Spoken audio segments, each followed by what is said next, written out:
Hi, I'm Dr. Taylor Beahrs, an orthopedic surgeon with Mayo Clinic Health System, and I'm here to answer questions you may have about orthopedic issues.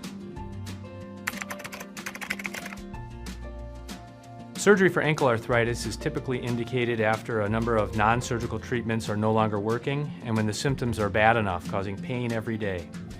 And when that's the case, we look at the patient factors, age, goals, activity level, to figure out what the best surgery is, and of course, also consider how bad the arthritis is.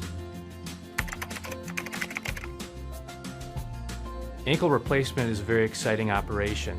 I do hip and knee replacements, but I'm the only one in our group who does ankle replacements. And historically, ankle replacements have been difficult to recover from, and the outcomes have not been as good. We think now with modern implants and new technology that ankle replacements have the potential to be as good as hip and knee replacements going forward.